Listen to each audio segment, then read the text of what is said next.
నిజాంపేట మండల కేంద్రంలో గురువారం జిల్లా సర్పంచుల ఫోరం అధ్యక్షులు ఆవుల గోపాలరెడ్డిని మండల సర్పంచులు ఆయనను శాల్వాతో సన్మానించారు. ఈ సందర్భంగా సర్పంచుల ఫోరం అధ్యక్షులు భానుప్రకాష్ రెడ్డి మాట్లాడుతూ ఈశాన్య మూలైనటువంటి నిజాంపేట మండలం అభివృద్ధికి సహకరించాలన్నారు. గతంలో టీఆర్ఎస్ పార్టీకి కంచుకోటగా ఉన్న మండలం నేడు కాంగ్రెస్ పార్టీకి అవసరంగా చేసుకోవడం జరిగిందని, మండల అభివృద్ధికి తమ వంతు సహాయ సహకారాలు అందించాలన్నారు. అనంతరం జిల్లా అధ్యక్షులు ఆవుల గోపాలరెడ్డి మాట్లాడుతూ నిజాంపేటకు తనకు అనుబంధం ఎంతో ఉందని, రానున్న రోజుల్లో ఎమ్మెల్యే మైనంపల్లి రోహిత్, హనుమంతరావుల సహకారంతో మండల అభివృద్ధికి కృషి చేస్తానని తెలిపారు. ఈ కార్యక్రమంలో సర్పంచుల ఫోరం ఉపాధ్యక్షులు బొమ్మన మల్లేశం, మాజీ సర్పంచ్ అమరసేనారెడ్డి, పట్టణ అధ్యక్షులు కొమ్మట బాబు, మాజీ ఎంపీపీ దేశటి సిద్ధరాములు, ఉప సర్పంచుల ఫోరం అధ్యక్షులు సూరారాములు, ఆకుల మహేష్, రమేష్, సర్పంచులు బాబు, లక్ష్మగౌడ్, కాంగ్రెస్ నాయకులు లింగంగౌడ్, పంజా మహేందర్, చింతల స్వామి, మారుతి, రవీందర్ రెడ్డి, లక్ష్మణ్ గౌడ్, సామల మహేష్, రమేష్, నాగరాజు, కృష్ణ తదితరులు పాల్గొన్నారు. అధ్యక్ష పదవి రావడం చాలా గర్వకారణం. దీంతో భాగంగా మా యొక్క మండలంలో సమస్యలు అధికంగా ఉన్నాయి. కాబట్టి మీరు దయచేసి మా యొక్క మండలంలో నూతనంగా ఎన్నుకోబడ్డటువంటి 10 మంది సర్పంచులు గతంలో టీఆర్ఎస్ ఉన్నటువంటి మండలాన్ని ఇలా కాంగ్రెస్ కైవసం చేసుకోవడం చాలా గర్వకారణము. ఎందుకంటే కనీసం మనకు ఒక 3-4 రావనేటువంటి ఎక్స్పెక్ట్ చేశారు.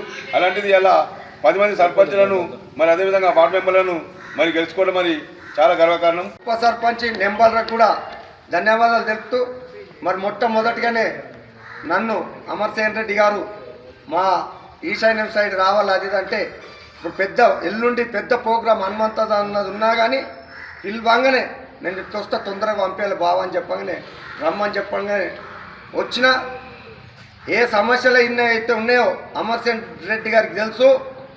మమ్మల్ని రాష్ట్రంలో గుర్తుపట్టడం వాళ్ళు ఉండరు. ఆ గుర్తింపుతోటే గతంలో కూడా కోఆపరేట్ చైర్మన్ చేసినాం.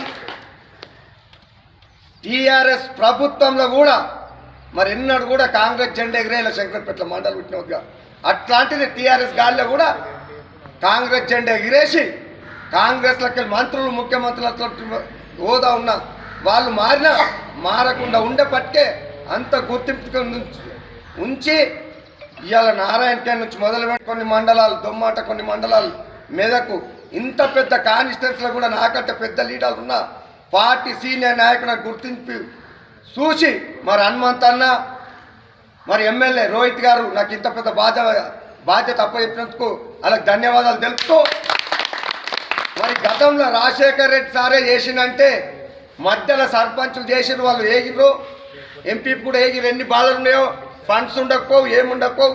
ఇప్పటికి కూడా ఎంపీలకు కానీ ఎంపీటీసీలకు కానీ సర్పంచ్లకు కానీ రేవంత్ రెడ్డి ముఖ్యమంత్రి సార్ వచ్చేసరికే అప్పులు చేసి పెట్టినది తప్ప ఇప్పుడు రేవంత్ రెడ్డి సార్ వచ్చినదిగా ముఖ్యమంత్రి అప్పులు కాలేదు.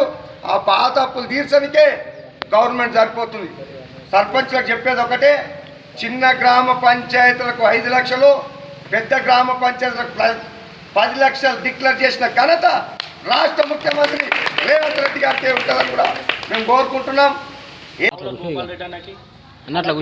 స్టేజ్ మీద ఉన్న పెద్దలందరికీ, ఇక్కడ సభకు ఇచ్చేసిన కాంగ్రెస్ పెద్దలందరికీ నమస్కారాలు తెలియజేసుకుంటున్నాను. ఆవుల గోపాలరెడ్డి అన్న గారు జిల్లా ఫోరం అధ్యక్షులుగా ఎన్నికైనందుకు ఫస్ట్ వారికి శుభాకాంక్షలు. వారి ఫస్ట్ సభ ఇక్కడ పెట్టుకోవడం చాలా సంతోషకరంగా ఉంది. అలాగే మన నిజాంపేట అభివృద్ధిలో అన్న యొక్క సహాయ సహకారాలు ఎప్పుడు ఉంటాయని ఆశిస్తూ అన్నకు ధన్యవాదాలు తెలుపుకుంటూ నిజాంపేట మండలం తరఫున కృతజ్ఞతలు తెలుపుతూ, ముఖ్యంగా ఈ ప్రాంతము నుంచి 10 మంది సర్పంచులు ఎన్నికైనందున ఎప్పుడు కూడా ఈ మండలం టీఆర్ఎస్ కంచుకోటగా ఉన్నదాన్ని కాంగ్రెస్ కంచుకోటగా మలిచిన ఈ మండలాన్ని ఆదర్శవంతమైన మండలంగా నీ వంతు సహాయ సహకారాలు స్థానిక శాసనసభ్యుల ద్వారా కానీ ప్రభుత్వం ద్వారా కానీ ఈ ప్రాంతం అభివృద్ధి దిశలో పయనింపజేసేందుకు నీ వంతు కృషి చేయాలని చెప్పి ఈ సందర్భంగా మేము విజ్ఞప్తి చేస్తూ